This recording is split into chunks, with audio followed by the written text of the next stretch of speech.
It is Thursday, the 6th of June, 2024. My name is Jay Cleveland Payne. I'm presenting to you, basically right now, 8 news stories from the past day in something called Things You Might Have Heard that you vetted as conversational. You and the internet, maybe not you directly, but the internet itself told me that these stories were pretty good to chat about, so we're going to chat about them this morning. These stories cover topics for information, politics, events, and pop culture news. And we have featuring stories with Dr. Anthony Fauci. Oh, no, that's yesterday's story. Sorry about it.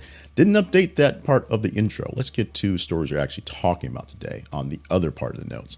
Stories today feature Angel Reese, Madonna, and Paul Giamatti going on for this Thursday. We gotta make sure you have the right days going. Plus, we have some today things that makes this more of a morning show, things about the day with birthdays and history and things like that. So all that's happening right now in about 25 minutes of total time. Check us out at our website. This is a conversation project to get more details on how we do this every single day. We'll explain the vetting process and how you got to be a part of the vetting process, how you got to tell me what stories to talk about.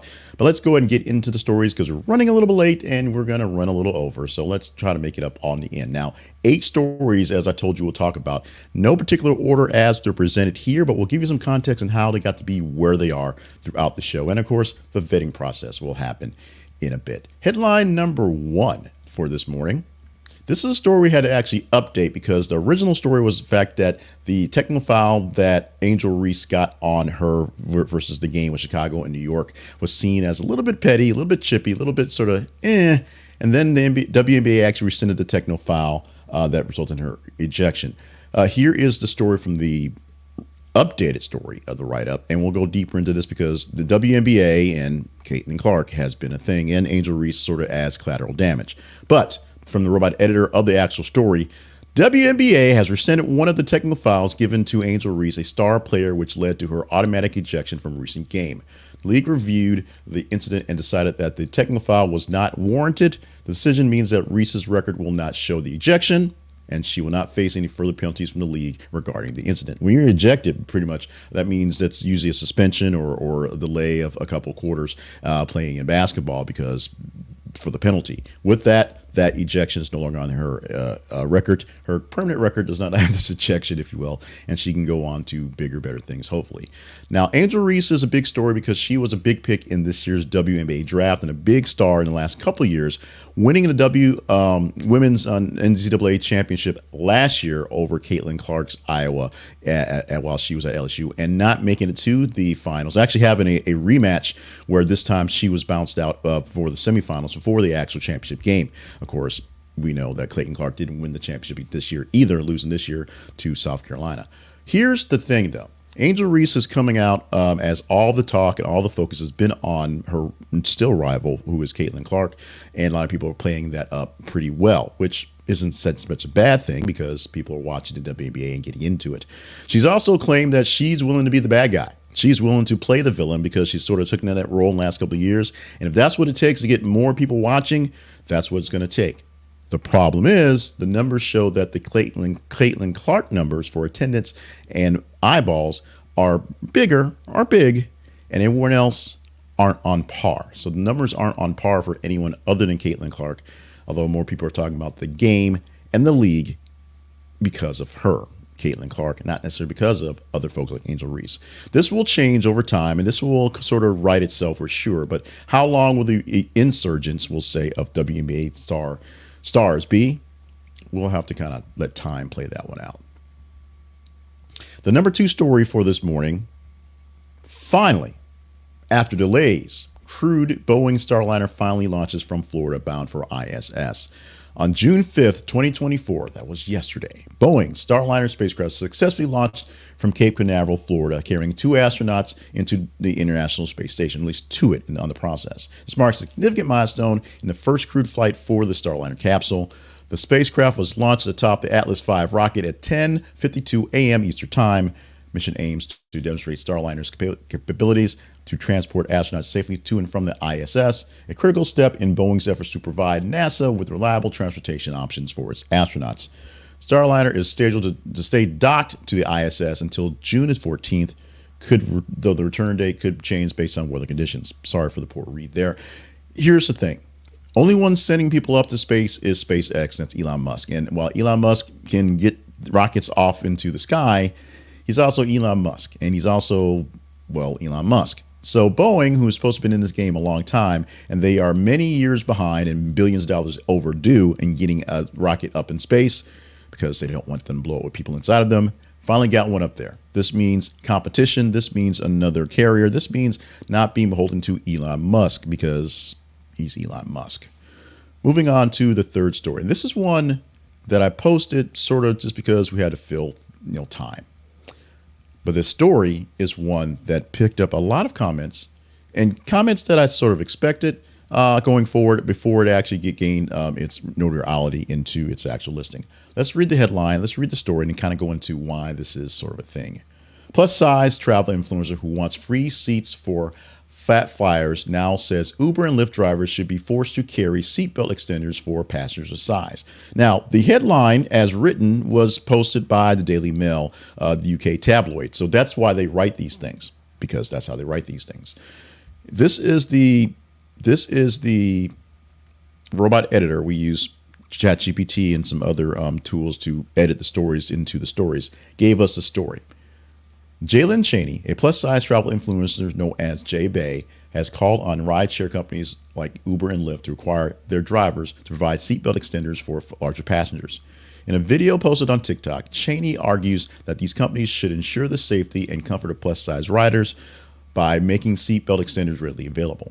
The request is part of her broader advocacy for better accommodations for plus-size individuals, including her previous demand for airlines to offer extra free seats for overweight passengers. And this has sparked some controversy. This has sparked some conversation, as we will. We want to keep this conversation going. But here's where most of the comments went to. She is overweight. She knows this. So why is she not carrying an extender with herself when she travels? Why is she not preparing for the travel that she knows is going to happen and not trying to force it upon the person who's picking her up, who may or may not know, and chance probably will not know, what type of person is coming in? And so asking for free seats for airline passengers who are overweight, that could be something accommodating, but many people who are overweight purchase the extra seat anyway. People who know they need seatbelt extenders while riding in cars can bring seatbelt extenders with them and go with it instead of having someone show up who's not expecting this, which I believe is all fair game. It's all fair commentary. It's all fair question. How you root that question, that's where it gets dicey.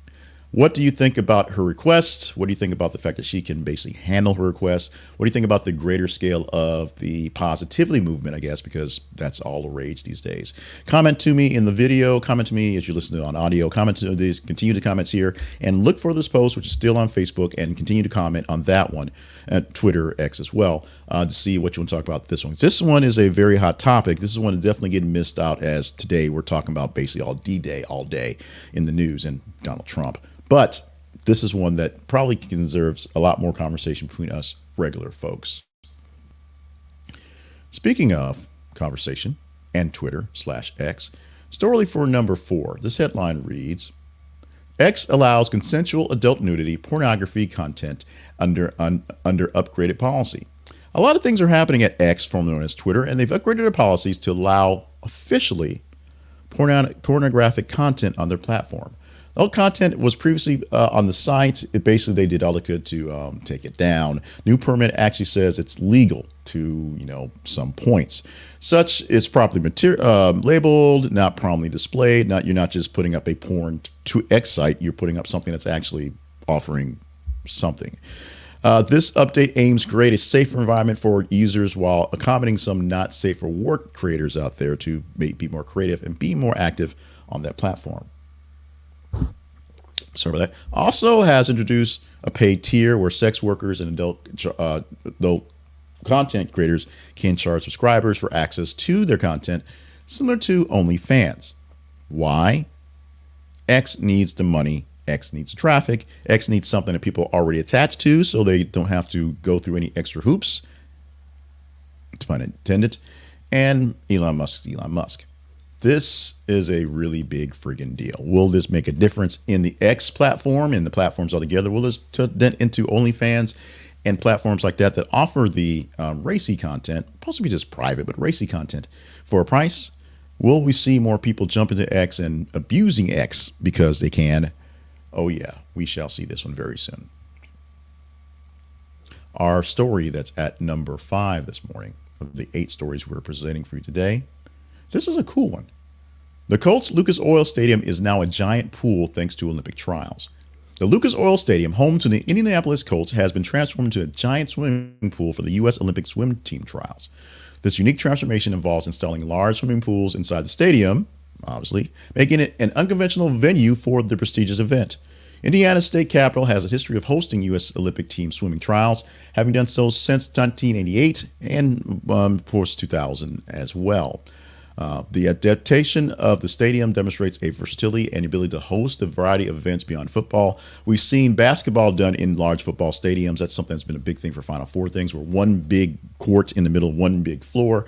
We have seen this thing. You see the pictures on the video. They have 3 pools built inside of the stadium, splitting it up, and they had to make sure everything works. You can have leaks and everything going wrong, and it's a very big venue. They say this is the largest venue for Olympic swimming trials ever, and you can kind of agree in something like this. They built it in about 15 days, with the trials actually beginning a few days from now. All should be well, and this is going to be a big get for Indianapolis, big get for us to do this. You know, USA, we can show we can do big stuff and do it well. Although we can lose stuff sometimes as well. As we go to the story that's listed for us, number 6 for this morning, with the headline reading, McDonald's loses Big Mac trademark for EU in battle with Irish rival. Yeah, so the Big Mac's a big deal, except when you go to the European Union. There's something also called a Big Mac. The trademark for Big Mac has been lost by the McDonald's Corporation of USA. Trademark for chicken sandwiches in Europe, in the European Union, is basically overriding it. European Union General Court, the decision came as part of the legal battle with the Irish fast food chain Supermacs, which challenged McDonald's use of the Big Mac name. The court's ruling allows McDonald's to retain the trademark for its trademark red meat burgers, but cannot use it for their chicken and poultry sandwiches. Over there, the Big Mac is also their chicken sandwich. The verdict is a significant victory for Supermax, symbolizing a David versus Goliath moment in trademark disputes. If you're looking at the picture on the video, you see the Big Mac version in the UK, the Big Mac version overseas, where it's a burger that's 2 patties and a big old chicken sandwich, and they just call it Big Mac and make it convenient, I guess. But no longer. I'm not sure what the new name of the chicken will probably be. How about McChicken? Duh, that may work out as well. But going forward, Big Mac will not be the name for the chicken sandwich in the EU for the big McDonald's. Did you know? Keanu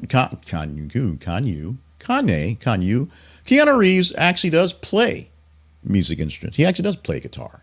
And you can see him here in the picture holding a bass, and his band, Dogstar, is announcing a summer tour in 2024, like this summer, like right now, and an album this year, like right now. First one he's done in 20 years. Now, the running joke of the Bill and Ted movies was the fact that Bill and Ted were supposed to make this music that was supposed to reunite the world and make everybody love each other.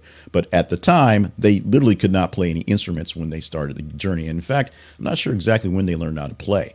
But Keanu Reeves has been playing for quite some time, and his band Dogstar is going to have a North American summer vacation tour this year, kicking off in August the 8th in the Indiana State Fair in Indianapolis, being another big deal for Indianapolis. And 29 cities will cover it, so check out the link to see what's going to happen, see where you're going to be, and see if you can get in a part of this one. This supports their album that they actually put out last year, Somewhere Between the Power Lines and Palm Trees. But it's, the album's been out there for a while, but they're out there producing it and promoting it. Check out Dogstar and Keanu doing Keanu things on tour this summer. And finally, on tour right now and pissing off a lot of people because she's always late and maybe her shows are kind of dirty, Madonna hits back at the class action lawsuit over her late celebration tour concert start times. She has responded to the class action lawsuit accusing her of false advertising due to her consistently late concert start times. Lawsuit claims that Madonna's habit of starting her shows late is misleading to ticket buyers. In response, Madonna argued that real fans should be aware of her tendency to start late, suggested that this should not be considered a breach of contract. It's just, how Madonna rolls. Lawsuit was filed by 3 ticket buyers in Washington, D.C. It contends that violated the law by arriving 2 hours late for concerts, causing inconvenience and financial loss to attendees. i.e., concert starts at 7. She doesn't get there till 9, so they're not go on the air on stage till maybe 9:45, if they're lucky. Yeah, Madge has some splaining to do. Let's get to our teaser story for this morning. This is a story that we are teasing that we could chat up for tomorrow if you deem it worthy of the chatting up part.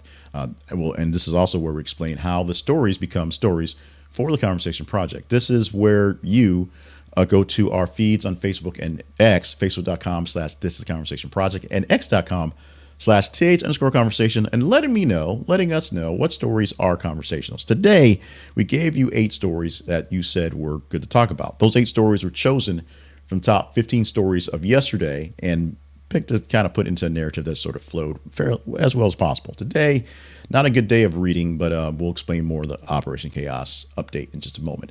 But that's how we got the 8 stories for today's headline. Well, this story, which I must say, a bit of a bonkers thing, but that's because I'm not informed with stuff, be a part of tomorrow's headlines for Friday. Headline: Ice Spice announces highly anticipated debut album Y2K will arrive in July. Now, I'm confused. Ice Spice has a latte at Dunkin' Donuts. Ice Spice was all over the place and all over the internet doing a bunch of stuff, but Ice Spice apparently does not actually have an actual album. I wouldn't know because I could barely pick her out in the lineup and have no idea what her music sounds like because I'm old. But her debut, highly anticipated debut album is going to come out soon. It's happening. It's happening. It's happening. It's happening. It's happening. Is this happening tomorrow for our talk or go deeper into detail into this tomorrow? Go to our feeds on Facebook and Twitter or X. If you're going to check out your X or your Facebook anyway, we're there as well. Engage in the story as you see it, or any story we post every 50 minutes because we're doing that all day long with news stories. They're spreading them around so they have a chance to get some love all over the place. That's how we got Madonna here. That's how we got Keanu here. That's how we got Angel Reese here. And 2 times, so we combine that 2 stories. You let us know what stories are good to talk about. We will put them into a feed and give them to you to chat them up. Our spotlight sponsor for today is me again. So apologies for the bad, poor reading, but I do want to give a chance to give you a shot to read something of mine, probably much better than I'm reading today, called The Middle Manager Manifesto. This is a book that I've published last week, so it's coming out now. If you order it on Amazon, you get it in a couple of days, and I'll have my physical copies fairly soon, so I can actually do some signage and send some special copies out. Tools to survive, to thrive in the world of work. I am essentially, for all practical purposes, in my day job, a middle manager. I'm operations manager at a university, so I'm in somewhere in the middle. I don't make the big decisions, but I seem to make things work every single day, and I get accolades and sometimes some cross faces in the process. And these are some of the things that I had to figure out that I needed to do and keep up with to kind of keep myself sane and get things done. So if you want to see how to work and live and thrive, as the thing says, in the world of being in the middle, check out this book. It's a great book and will help you figure things out. If you're trying to get into management, you're on the lower ends and want to see what it takes to be a manager, this will show you what you need to get into. And if you have managers underneath you that you need to love and care and feed for, and love and care and feed, love, care for, and feed. That's the way I wrote it. This is some things that they are trying to do, that they are trying to make happen. And if they're not, you can help them, nudge them on the way there so that they can one day grow out of the middle part and up to upper management. The whole point is to either thrive where you are because you love it, or find a way to show how great you are so you can go bigger and better. We're always looking for improvement, also looking to go better. So that's what we're looking for here. Now, this is the time where we promote the Conversation Project, promote me, if you will. The Conversation Project lives online, as we said, at the Conversation Project website. This is conversationproject.com. Check us out for more details, more fun stuff, more great things on how we operate the Conversation Project. Every single day, we are posting these links to news stories 7 days a week, all day long, so that we have the 5 days of things you might have heard, weekend shows such as the weekly wrap up and stories of the week, and just hot takes, short takes to chat about new stuff going on. We're about to go on a expected hiatus, but a unexpected longer hiatus than it needs to be. And that's because, sip for hydration, a bit of pause for effect. We're moving back into our house. over the next 30 days, essentially. So we're going to do some tearing downs of studios and building up things slowly. And in the process, a lot of things that I've had, literally there's some stuff sitting in the corner over here. And there's some stuff that I've been waiting to buy because we hadn't moved yet, coming in to upgrade the desk, upgrade the studio, upgrade the space. So we'll have limited engagements going forward. We're going to do our best to provide you the newsletter, which should be a whole lot easier to do because we're not worrying about so many pictures and so many video stuff and how to do this thing and spending the 30 minutes on this thing. But we'll see how this thing rolls out going forward. So probably next week, we're going to just give up the ghost and just not do the videos, not do, I should say, things you might have heard going forward, just to kind of get things rolling. So for a month after the tornado hit and destroyed the house in the first place, we were down because we had to move, find a place, get things built up, whatever, without anything. And we got back up with some great love from you guys. Hopefully you'll stick with us. Go to our website and subscribe to our newsletter so you get the info for the emails, and you'll find out some updates of what's going on. And then just be back. Hopefully 2 weeks we'll be back to something semi-normal. Definitely within 3 weeks we'll have something that should be consistent going forward. We thank you for your patience and your love. In the meantime, we can use some help. Go to our sponsors and see if there's a sponsor that can help you so we get a cut from their affiliate links. And consider becoming a partner. We have the scroll at the bottom, 3 names going through right now of $5 sponsors. We are glad they're here. We hope they stick around throughout the chaos that it will be the going away. Harold Braxton, Colby Green, and Elton Kidd. We hope they'll stick around. And we hope you will join us and be around when we come back. So we thank you in advance for all the inconvenience that's going on. But we thank you so much for all the stuff you do. When I say love, you mean it. I really do mean it. I love you guys for what we do. And so now, one more crack at funner stuff before we'll have tomorrow, but before we kind of banish it for a little bit, it's time to get into things you might ought to know for Thursday, June the 6th, 2024. This is what we call the fun stuff. These are the things that are today things that kind of give you a kind of nod into how to roll into your Thursday for the day. We'll include fun stuff like birthdays, history, and positive affirmations, because affirmations are positive. They should be, at least. Sometimes they're not, and that's the problem. You should be doing positive affirmations. Today is June the 6th, and we're starting off with birthdays. Starting off with Colin Quinn, who's 65 years old on the day. Colin Quinn, the comedian, had a small stint on Saturday Night Live, essentially most famous, oddly enough, from Remote Control on MTV. And birthday twins today, Max Casella and Paul Giamatti. Believe it or not, Max Casella, who was the sidekick on Doozy Howser, and of course stars in the marvelous Ms. Maisel now, so he's still getting work out there, is 57 years old today, the same age as Paul Giamatti. They both look 57, but the fact that we remember Max from Doogie Howser days and we remember Paul from essentially always looking old is what it is. Birthday twins on the day for Max and Paul, Casella and Giamatti respectively, and love for Colin Quinn, who's 65 years old on this day. Our history lesson for the day, some big ones, some huge ones. We get a chance to sing that annoying song, YMCA, because on this day in 1844, the Young Men's Christian Association was founded in London, a place where you can now have a good meal and get yourself clean. Or at least in the 70s, you could do that. I'm not sure how many people are staying at the YMCA as youth hostels anymore, because we don't really do that here in the States anymore.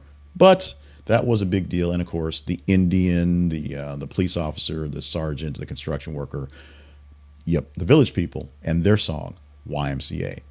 Earworm, it's stuck there. You're not getting it out. It's there all day long.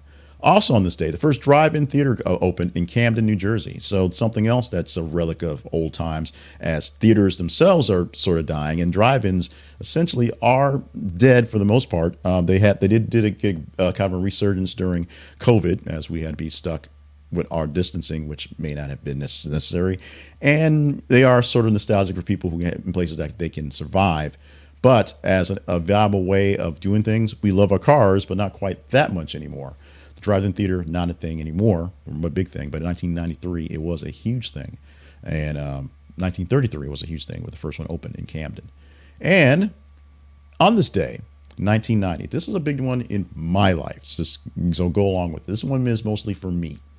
The U.S. District Court Judge Jose Gonzalez ruled that the rap album As Nasty as They Want to Be by 2 Live Crew violated Florida's obscenity law. He declared that the prominent subject matter of the record was, quote, directed to the dirty thoughts and the loins, not to the intellect and the mind. This is, of course, As Nasty as You Want to Be, which brought us, of course, Me So Horny. Now that one's stuck in your head. You're welcome. And put us on the path for essentially all the wrongs that are wronged by Uncle Luke. Now, he's been sort of vindicated over in the past couple of years as now all the music basically sounds like Me So Horny, and essentially just the change of dynamic of life and things going on. People have sort of embraced the nastiness of what's going on, or at least more young people are here to kind of push it back and whatever. Remember, Generation X is a generation that invented the parental advisory guidance sticker. So we sort of get it. We're also really old and don't really listen to all that new stuff because it just seems really dirty and doesn't make any sense. And they're all just sort of mumbling a lot. Yes, I said that. Let's get into our word for the day, which is a weird one. I could not really just get off this word. This word just had to kind of go through. So the word for the day is Neuchâtel. Neuchâtel. Neuchâtel. And it is a German word, a French word. And it means a soft white cheese similar to cream cheese made from a whole or partly skimmed milk in Neuchâtel, a town in North France. So I get the speech impediment, so those words are bad. But I just could not get over this word as it came up when I was researching words for the Big Words Project. I could not get rid of it. I just cannot push it away. So it is there. So I'm not sure how to use it in a sentence today, but my use in the sentence is, she spread a generous layer of Neuchâtel on her bagel, savoring its creamy texture and mild flavor. Go look for the cheese, and so you can try to find it. You see the spelling, you may butcher the name of it, but find more information about this word and other big words by going to the Big Words Project and learning how my big love of words is spreading the love of cheese. I guess that's what we're doing today, spreading love of cheese. A daily affirmation. Let's do something positive as we roll into something that's going to be a bit heavy for our celebration. Every day, I discover interesting and exciting new paths to pursue. This affirmation particularly helps with boosting creativity and openness. Embracing this affirmation encourages a mindset that is always on the lookout for new opportunities and ideas, thereby enhancing creativity and openness to novel experiences. So you should be looking to discover interesting and exciting new paths every single day. And this is an affirmation you can repeat to yourself a few times a day, a few times for a while, to remind yourself of this. Every day, I discover interesting and exciting new paths to pursue. Every day, there's something new to learn, something new to get into. So this could be something to remind yourself of that every single day. This affirmation does not promote a website, although it does promote you visiting Amazon to buy the book, 100 Daily Affirmations for Positivity and Confidence, also produced by me. 100 different affirmations to help you get through your days to repeat back to yourself. And now today's celebration is an extra history lesson. It's a long one, so bear with us. Today we celebrate D-Day because it's the 80th anniversary of D-Day. On June 6th, this is a big deal as the average survivor of this invasion, the average person who was on the beach throughout this ordeal, is 103 years old. That tells you something. We're losing people from these things. We're losing history in itself. As we try to figure out how we're going to wrap up the history that is right now and the insanity that is having a former president now being a convicted felon, we have to think about the history that we're losing. We're 20 years plus past 9/11, and people who weren't born around there are asking what's the relevance of that so far. This is something that happened 80 years ago, and this is something that many people believe saved the world because it helped to quickly or more quickly in the world in World War II, the war that was overtaking the entirety of Europe and Asia on two fronts, as the Japanese and the Axis powers in Europe were essentially deciding they were going to do the world in their own way. Now, the D-Day operation happened on June 6, 1944, brought together land, air, and sea forces of the Allied armies from what became known as the largest amphibious invasion in military history. Operation was given the codename Overlord, delivered 5 naval assault divisions to the beaches of Normandy, France, called Utah, Omaha, Gold, Juneau, and Sword. 7,000 ships and landing crafts, 195,000 naval personnel, 8 allied countries, 133,000 troops of the United States, British Commonwealth, and their allies landed in D-Day. Casualties for those countries, including a number about 10,300. By June 30th, over 850,000 men, 148,000 vehicles, 57 tons of supplies landed on Normandy shores. This was not a one-day thing. This was a slog. This was literally a battle that was essentially one of the biggest things to break a hole into France, break a hole into Europe, and in the war as best it could in Europe. Of course, on May 7th, 1945, this was a year later, German General Alfred Joly signed the unconditional surrender in France, Reims, France, for the Germans and the Axis powers, other than the Japanese, which, of course, whole other story.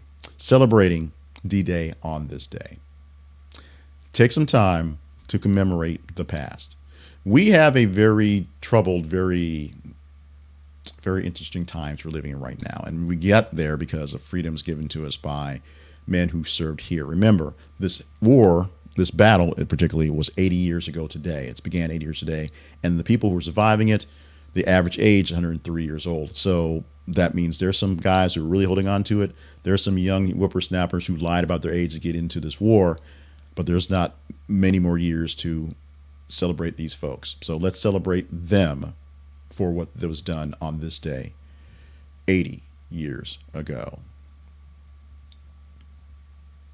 And let's celebrate this day for what it is today, June the 6th of 2024. I'm Jay Cleveland Payne. Thank you so much for joining us for Things You Might Have Heard. We appreciate all the love you're giving to us. We appreciate you, especially. We have 9 people watching us live today as we started late and running late, and it's just all sorts of clamor and calamity going on today. And I'm a little tired. I'm slurring my words, a little just kind of slowish. We have a lot of stuff going on. It's very, very, very interesting times here for the Conversation Project and the Payne home. So we thank you for all the love you're giving me personally and the love you're giving to the Conversation Project. And hopefully you will enjoy what's going on. If you're new, all this stuff makes no sense. So check out the website, get subscribed to the newsletter so you get the news coming to us with very little interruptions going forward in the newsletter, as the videos will be down because we have no studio and no time in between moving back and forth going on. A lot of things happening. I say that a lot. It seems like that's pretty much a crutch at this point, but a lot of things happen, lots going on, so I appreciate what you're doing for us here.